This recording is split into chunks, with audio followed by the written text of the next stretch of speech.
Tomás Pardo este fin de semana ha vuelto a actuar con un modus operandi similar. ¿Puedes decir algo de esta polémica después de tu puesta en libertad? Presuntamente secuestró a la mujer cuando salía de su casa y la trasladó a una zona boscosa en Castellbisbal.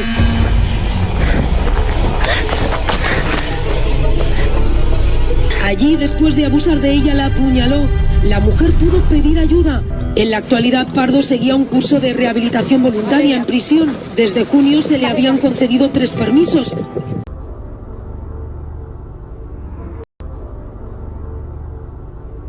Tomás Pardo regresa a los titulares.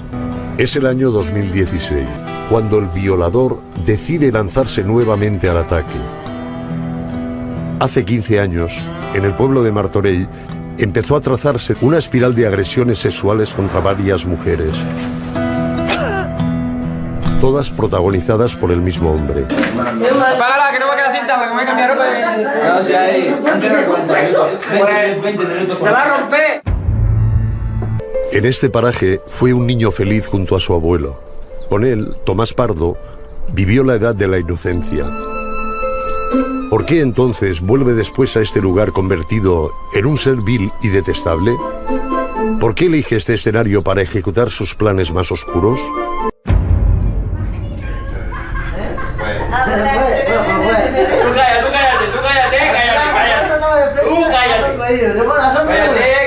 Doña, tráncate eso que ya verás tú, nos vamos a colocarme.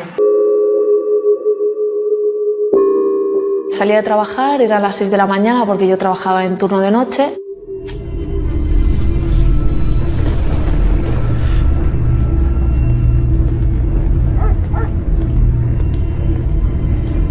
Me dirigí al parking a coger mi coche. Me fijé en que había un coche en el parking que estaba dando vueltas. Cuando salí del parking miré hacia atrás y vi que estaba detrás mío. Yo tiré hacia mi casa, vi que me seguía y dije, bueno, esto no puede estar pasando. Entonces me fui para casa, aparqué el coche debajo del piso donde vivía con mis padres. Y entonces él me bloqueó el paso, se puso en paralelo y me tapó la salida. Entonces se bajó del coche muy rápido y me dijo algo que no pude entender. Le miré los ojos y le vi una cara de violento, me dio miedo su mirada. Y bajé la mirada para poner de vuelta el coche en marcha y poder irme pitando. Y ya él aprovechó, puso la mano en el cristal y ya me dio el primer puñetazo. Entonces ahí ya me dijo que tenía una navaja, que si gritaba me iba a matar. Me sacó del coche, yo tenía muchísimo miedo, me iba a matar porque le estaba viendo la cara. Entonces yo empecé a gritar todo lo que pude y empecé a correr para intentar salir para un lado, para el otro. Él es un hombre muy alto, estaba muy fuerte en ese momento. A pesar de eso yo intenté quitármelo de encima y entonces él lo que hizo fue empezar a pegarme puñetazos en la cara. Todos los golpes fueron a mi cara para que yo dejara de gritar, ¿no? Me empezó a insultar hasta que al final de tantos puñetazos en la cara me caí al suelo y ya me empezaba a dar patadas con toda su fuerza, patadas como si yo fuera un balón de fútbol y tirar al otro extremo del campo. O sea, terrible, una violencia terrible. Estaba durmiendo, estaba en la cama. Oí una persona que pedía auxilio, socorro, pero pensé que era una discusión de pareja. Pero con lo mismo me incorporé y pensé, no es una discusión de pareja, es algo más gordo. Se fue al levantar yo la persiana. Si yo no levanto la persiana y abro la ventana, seguramente él hubiera continuado con lo suyo, dando puñetazos, pero claro, al abrir la ventana él ya se encontró perdido. Y él se montó en el coche muy rápido. Yo ya no me podía mover mucho, pero intenté moverme para la acera porque creía que me iba a atropellar y ya él tiró, porque ya vinieron los vecinos corriendo y ya él se fue. Es cierto, no mata a Montse, pero lo ha intentado. La casualidad evita una tragedia mayor. Por eso, con la venganza en los colmillos, Tomás Pardo busca furioso a una nueva víctima. Necesita imperiosamente culminar en otro cuerpo el daño iniciado tan solo hace unos minutos. Y es entonces cuando en su camino se cruza otra inocente, Lucía. La mujer que no se podrá escapar de la garra sexual de este forajido, de este hombre que la arrastra en plena noche al bosque de su infancia. Ese día salía a las 6:30 de la mañana a trabajar y aquí en este punto me puso una navaja en el cuello, me introdujo en el coche. Le preguntaba yo si sabía lo que estaba haciendo y me dijo que sí, pero que no le importaba, que ya le iban a condenar por secuestro, que ya le daba lo mismo. E incluso me dijo que iba a estar 2 días y a los 2 días iba a salir a la calle.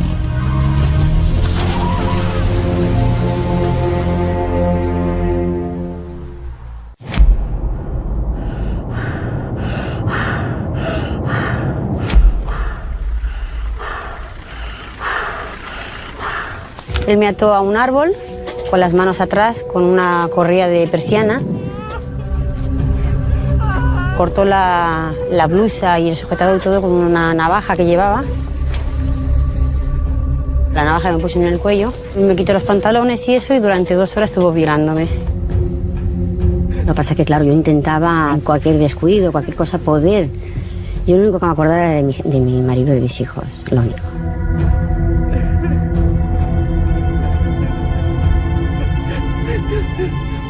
Y ya cuando se cansó con la navaja y bueno, me la clavó en el cuello.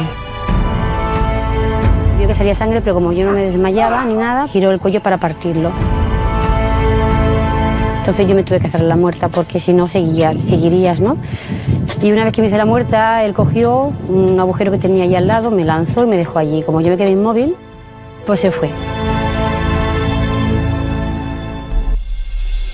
La noche del horror no termina para esta mujer. Empieza para ella otro mal sueño de 3 interminables kilómetros. Lucía vaga por el bosque con la respiración entrecortada y la mirada y el miedo y la voz pidiendo ayuda. Aunque nadie parezca escucharla, ni los cazadores con los que se cruzan el camino, ni los coches que la ven desde la carretera. La sentencia no deja lugar a dudas. El violador traza un itinerario que le resulta familiar. Actúa de madrugada, primero en un barrio de Abrera, donde trata de secuestrar y agrede brutalmente a Monse.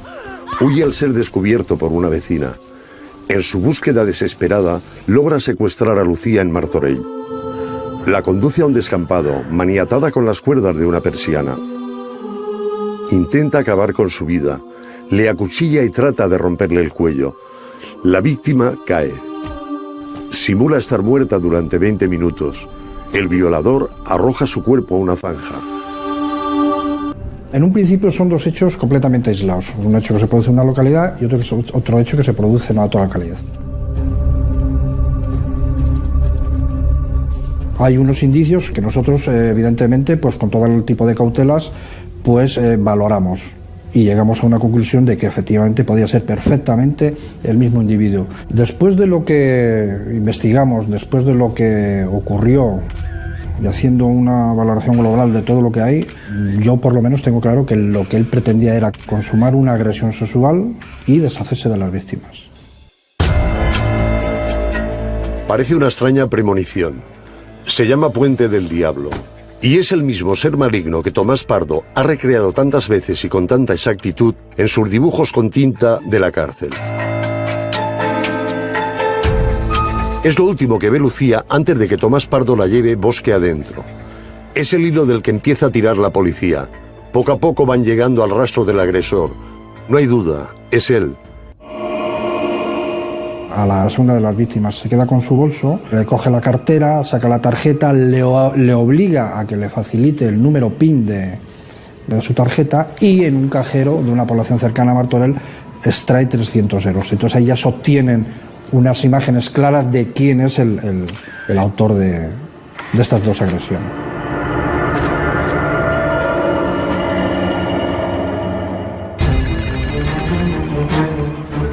Montamos un dispositivo en las inmediaciones de su domicilio hasta que se procede a la detención de él. Se le comunica comunica los derechos que tiene como detenido y de los hechos que se le imputan. Y son 2 hechos de detención ilegal.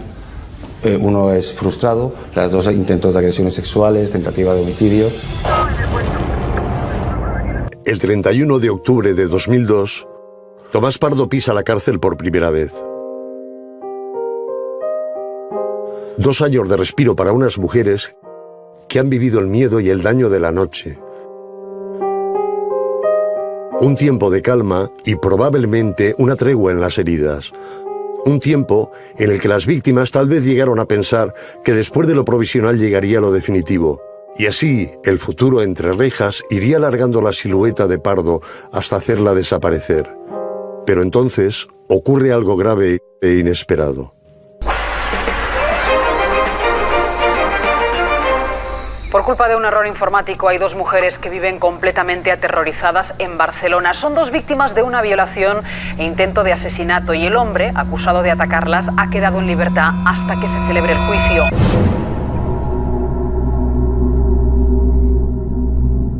Sí, me había enterado de la noticia y la verdad que da miedo. Claro, ir sola por la calle y te encuentras esto, claro, yo no sabía cómo reaccionar. Es lamentable que tengamos de reconocer estas cosas, pero para mí es la justicia lo que no está funcionando, está claro. Bueno, es una brutalidad. Entonces, esta persona que haya salido de la cárcel así como así... A mí la sensación que me da es que ahí algo raro hubo porque parece una cosa premeditada. No parece un mero error, parece algo que va más allá de un error. El magistrado ordena a la Guardia Civil de Martorell que se lo comunique a Lucía. Y es ella la que coge y se presenta en la audiencia. Y cuando llegas allí te dice el juez que bueno, que tranquila, que ha hablado con el preso y que está muy arrepentido y que lo hizo sin querer. Que a ver, que tiene que comprender que era un chico joven y claro, a ver, una chica guapa, normal que perdiera la cabeza, pero que estaba muy arrepentido. Y que claro que matar es fácil, lo difícil es arrepentirse y él se había arrepentido. Nuestro maravilloso juez me metió en su despacho, yo sin abogado ni nada, y me dijo que Tomás era una persona muy normal y un chico muy majo y que se le había ido la olla, que al igual había tomado alguna sustancia, pero que teníamos que calmarnos un poco con él, ¿no? Esto fue lo que nos dijo esta persona que es un juez. Un error informático pone en la calle a Tomás Pardo. ¿Puede llamarse a eso error informático? ¿A que un individuo consiga la libertad provisional porque a alguien se le olvide revisar esa situación? ¿No será más bien una negligencia judicial? Alguien no ha hecho bien las cosas. Y ahora hay 2 mujeres aterradas de miedo, indefensas, desamparadas. Su agresor está suelto. Y además, el juez parece adoptar una actitud condescendiente con Pardo. Les dice a las verdaderas víctimas que es un chico muy majo que tal vez haya tomado simplemente alguna sustancia. Cuando este señor queda en libertad, él venía acompañado de su pareja, con lo cual todavía lo hacía como más extraño todo. ¿Puedes decir algo de esta polémica después de tu puesta en libertad? Él podía ir a sus anchas por la calle con su novia y todo, que su novia muy bien también. Ole por ella, que le ha apoyado 100%, ¿no? Vale, ya. Vale, ya.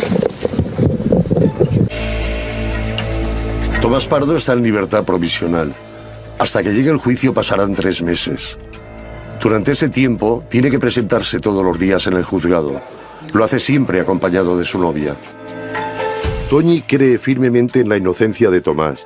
Va a visitarlo a prisión y en un vis a vis se queda embarazada de Pardo. Le apoya. No le importa que la vean entrar a diario con él en los juzgados. Aún no ha descubierto quién es ese hombre con el que comparte una hija. En cambio, Monse y Lucía, sus víctimas, son 2 mujeres que necesitan protección. En el momento en que sale, lo que se hace es darle protección a la víctima durante las 24 horas del día.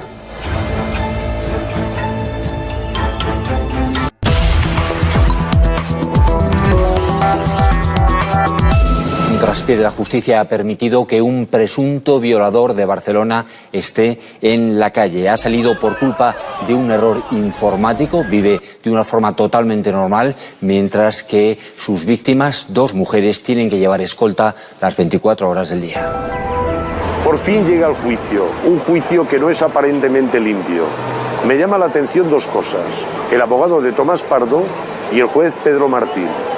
El hombre que defiende al acusado centra su estrategia en una miserable descalificación de las víctimas, presentando a Montse y Lucía como dos provocadoras que al final tienen lo que se merecen. ¿Qué hace mientras el juez? Pues ni siquiera amonestarles. Mi cliente solo tenía intención de robar a Lucía, pero está claro que no pudo modular sus impulsos. Es una situación que podemos calificar de equívoca y torticera. Simplemente algo que ocurre entre un hombre joven y una mujer atractiva. El juicio, lo que recuerdo de él es que habían familiares de Tomás Pardo que increpaban en la sala. Afortunadamente nos pusieron un biombo para nosotras poder declarar ante el juez y no verle a él. El juez me cortaba de lo que yo decía, solo me dejaron hablar una vez. Todo esto fue muy traumático, muy traumático. El sistema a una víctima le da una paliza, ¿no? Y aún más teniendo un juez como el que tuvimos, teniendo un abogado como el que tuvo Tomás Pardo.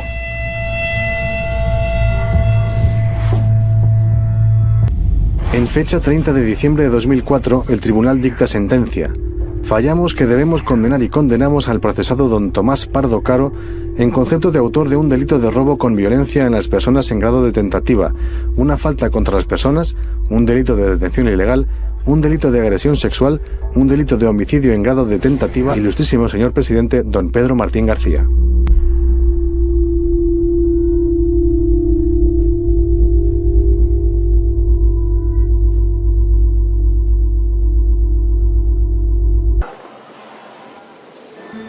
Sueño con una persona muy parecida al Tomás Pardo, o sueño con que alguien me va a atacar o de golpe me golpea o me ata o con cosas que le ha hecho a Lucía y así, yo las sueño. Tú puedes ser racional y pensar aquello de forma racional y por la noche el subconsciente hace la suya y tú tienes pesadillas y no descansas, vas a trabajar sin dormir, tomando medicación cuando es necesario y mira. Yo cuando me ocurrió todo esto, yo iba a la universidad, iba a fiestas universitarias, quería viajar al extranjero, quería aprender idiomas, quería relacionarme con gente nueva. Tenía muchas motivaciones, porque hay muchas cosas preciosas que hacer en la vida, ¿no? Y lo que he hecho desde todos estos años ha sido vestirme de forma no llamativa, peinarme de forma no llamativa, y cuando voy arreglada porque voy a alguna fiesta o algo así, me siento incómoda. Yo desde hace muy poco tiempo he entendido que esto es para siempre, que tienes que convivir con ello, pero que el miedo va a existir siempre. No, yo puedo llevar un spray en mi bolso y lo llevo, pero la sensación de miedo es irracional y no puedes hacer nada. Y a personas que han estado cerca mía y que eran parejas mías, les he producido dolor porque no es fácil estar con alguien que está triste. Mi máxima ilusión es intentar ser estable, tener una vida estable y ya está. La verdad es que con una semana entera, de lunes a domingo, tener estabilidad, sonreír y no llorar ya sería muy grande. Ramón, mira, encima borracha. Ramón. Mi amor, mira, encima borracha. Hostia, qué bueno, Mira, entera, soy 4 de esta ya. 4. ¿4? Antonio, mira. Hola, buena su madre. Mira, borrachas. Y que me da cuenta, tío. ¡Lopa! A nuestros siguientes protagonistas los detuvieron por abusar de menores o por agresiones sexuales. Ahora se rehabilitan en la cárcel y nos han contado por qué lo hicieron. Prisión de Briançuno, Barcelona. Las cámaras de Noticias 4 entraban en un curso de reinserción de agresores sexuales. La mayoría de las personas que cometen un delito de naturaleza sexual entran en prisión aquí en Cataluña y se les aplica de manera eficaz las políticas de reinserción progresiva. Lo normal es que no vuelvan a cometer este delito. Tomás Pardo reincidió como la mayor parte de los agresores sexuales. Es difícil saber las cifras exactas. Entre un 35 y un 70% de los violadores vuelve a cometer un delito de naturaleza sexual.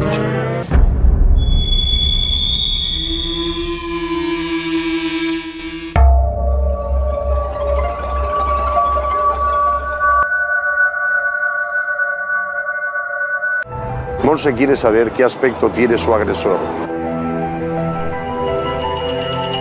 Y se convierte en su obsesión la búsqueda de Tomás Pardo cuando éste está a punto de volver a pisar la calle.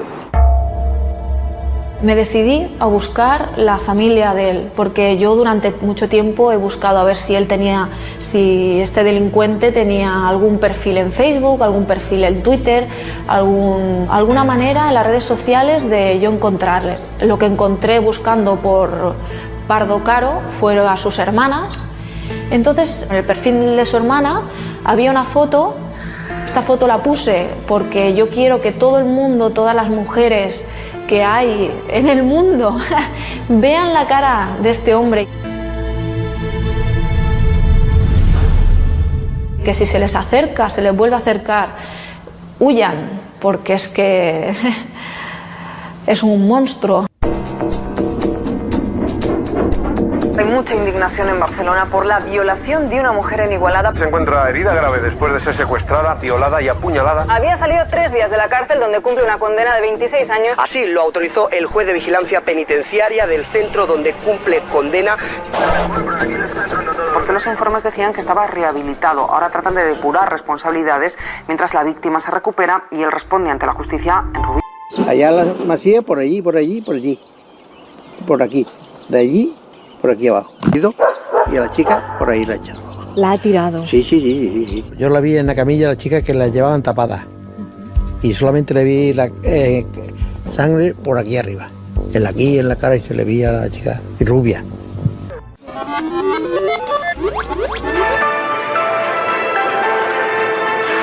Ahí lo tienen de espaldas, es Tomás Pardo, el hombre que violó e intentó matar supuestamente a una mujer. Toñi creía en la inocencia de Pardo. Compartió con él los vis-a-vis semanales, pero con el tiempo descubrió al violador que durante años había sido su pareja. Toñi, atemorizada, abandonó a Tomás estando aún en prisión y le prohibió ver a su hija.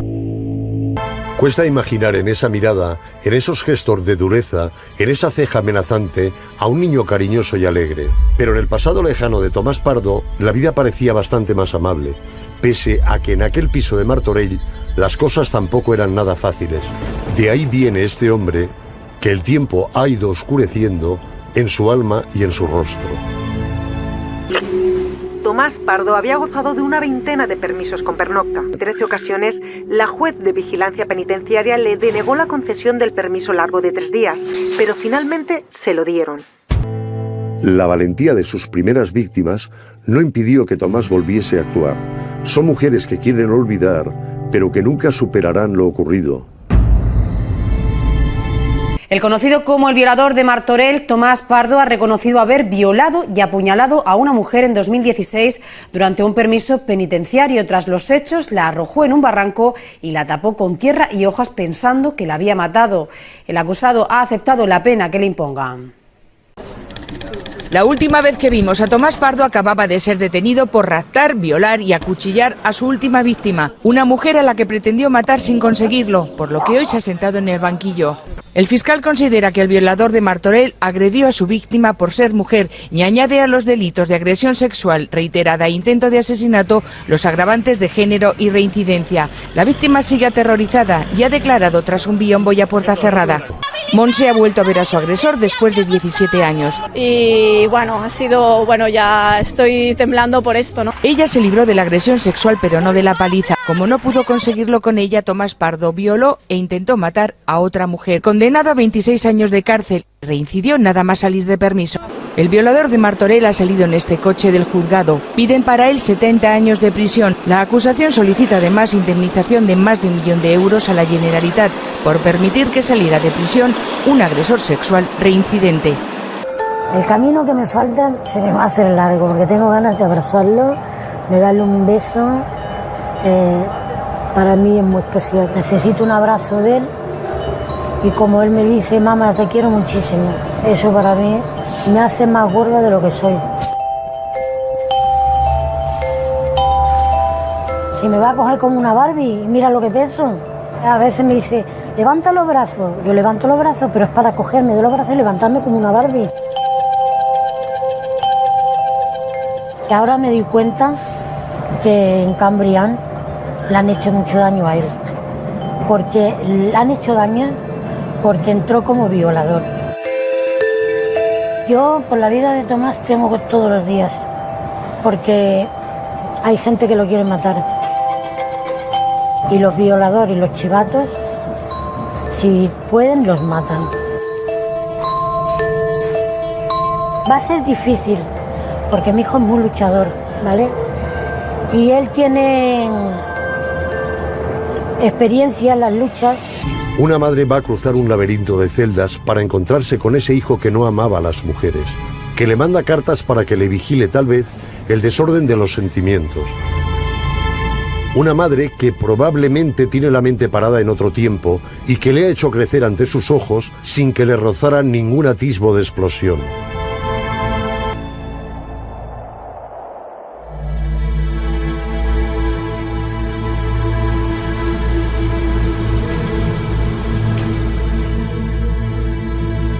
A él lo bajan solo,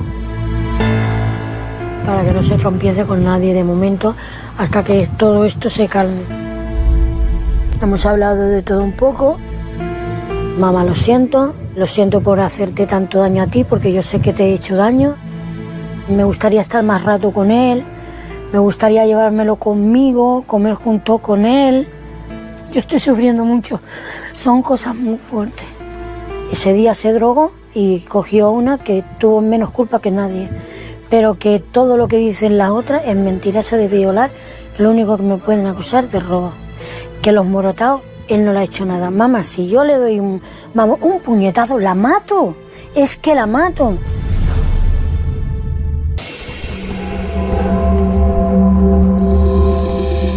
Bueno, pues estas son las cartas que mi hijo me está escribiendo.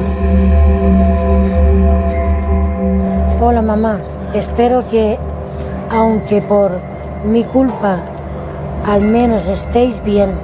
Me amenazan con destriparme y con cortarme la cara. Pero bueno, eso se lo dije al jefe de módulo y le dije que no me iba a dejar quitar la vida por nadie. Él me dijo que si me tiran con una cuchilla o con un pincho, que no dude en defenderme.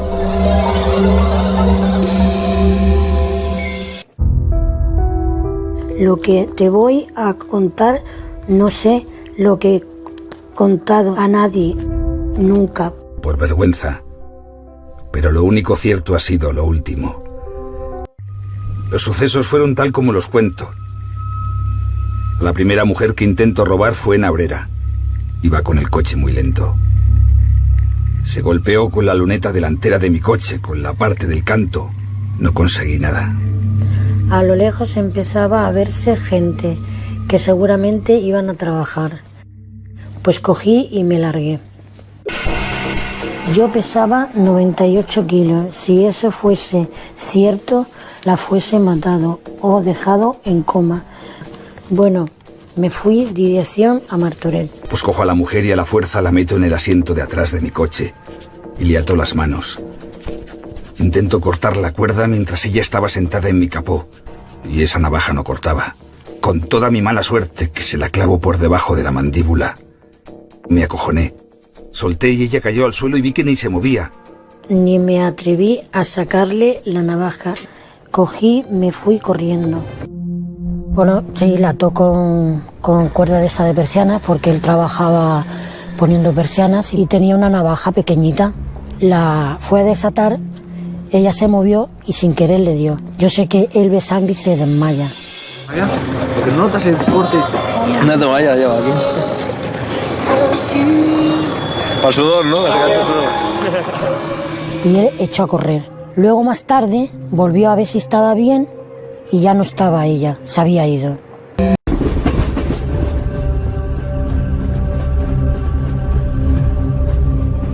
Esta última ha sido verdad todo. Me lo ha dicho todo tal como ha sido. Tal como ha sido. Eso me lo explica a mí cuando fui y por carta me lo escribe. Que mamá, que no lo veo justo, que he hecho mal. Porque he hecho mal, porque esa mujer no se merecía que hiciera yo lo que le he hecho. ¿Vale? Pero ya estaba hasta así mismo, ya estoy hasta los cojones que las dos primeras me acusen de una cosa que yo no he cometido. Sinceramente, de todo corazón, en parte, mucha culpa la tiene su ex, y más cuando ya trajeron la niña al mundo, Después ya como empezaba a negársela, ayer fue ya la cagó, con perdón de la palabra, porque él estaba enamorado de ella. Y tú lo que no puedes hacer es ir a verlo y decirle, no quiero estar contigo. Él salió, vino a casa, llamó a su ex y le dijo que por favor le trajera a la niña, que quería verla. Y le dijo rotundamente que no la iba a ver, que yo tengo derecho de verla. Mucha culpa de eso la tiene él. Si ella fuera llevado a su hija a que la viera su padre, yo te aseguro que no fuera a pasar nada. Es un depredador. Y ahora la verdad que es que tendría que pudrirse ahí en la cárcel. Tenía que ponerse en un pozo, tienen la llave y que se olviden de él. Y que sufra todo lo que han sufrido las víctimas. Porque las víctimas seguro que lo tienen ahí todavía y lo tendrán para toda la vida.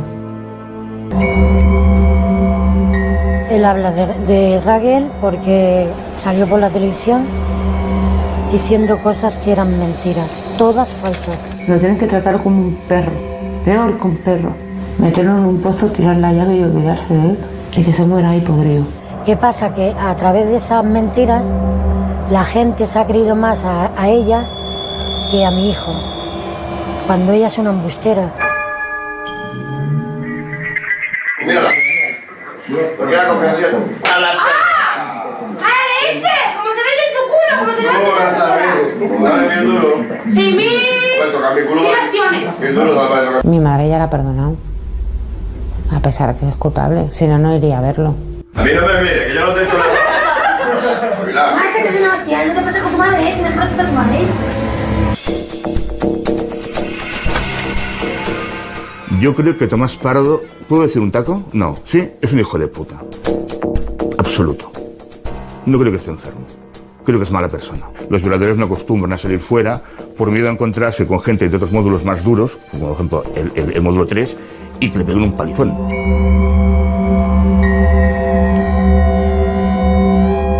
Piensa que en el módulo 3 hay gente que va a condenas larguísimas. Entonces, como en España el máximo son 20-25 años, dicen siempre, a mí este muerto me sale gratis. En el módulo 3 lo dejan solo y no dura ni un día. En la ducha lo matan fijo.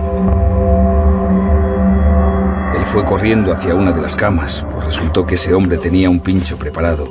Me tiró al pecho y al esquivarlo me pilló en el brazo. Entonces yo lo desarmé y le di una buena, pero sin ningún pincho. Tomás Pardo era el subencargado, subjefe de talleres del módulo 4. Esto significa que ganaba mucho más dinero que el resto de nosotros, aparte de los trepechos que le hacía con todos los internos. O sea, a cambio de, te doy un trabajo mejor remunerado si me das a cambio tú esto, tabaco, droga o lo que sea. Tenía poder. Él se seguía drogando ahí dentro, pero no en tanta cantidad como lo hacía fuera, con toda seguridad, ¿no? Entonces, él sabía que si se comportaba saldría, si no lo hacía, jamás saldría. Por eso, es un engaño absoluto, absoluto. Tomás Pardo, amigos, ninguno. Era toda una cuestión de intereses. Era siempre interés. Tabaco, droga. Los funcionarios sabían, evidentemente, cómo era él y se lo consentían. Esto ocurre mucho en la cárcel, ¿eh? Y más, no sé por qué motivo, con los violadores. Nunca llegué a entender cómo se los trata tan bien allí dentro. Tenía buen rollo con los funcionarios. El motivo, porque era un chivato seguramente también del módulo. Con él no tenía ningún problema, todo lo contrario, porque además era un tío muy elocuente cuando hablaba. Hacía cara de buen niño. Un día le oí hablar de mujeres y me espantó, ¿no? Pensé, hostia, este tío cómo está hablando de las mujeres, ¿no? Como si fuese agujeros, o sea, una cosa muy fuerte, muy fuerte. Me quedé helado, pensé, este tío es peligroso de verdad.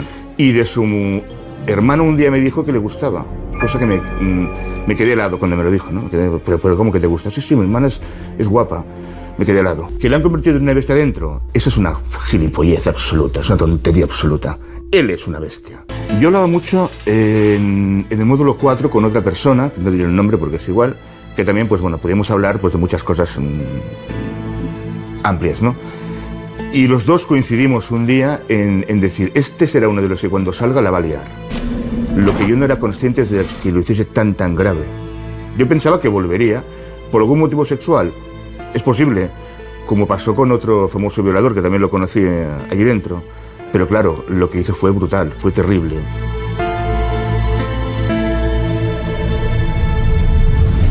Yo he conocido a otros violadores allí dentro.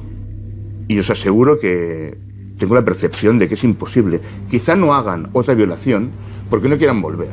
Pero que en su mente existe el hecho. Estoy convencido.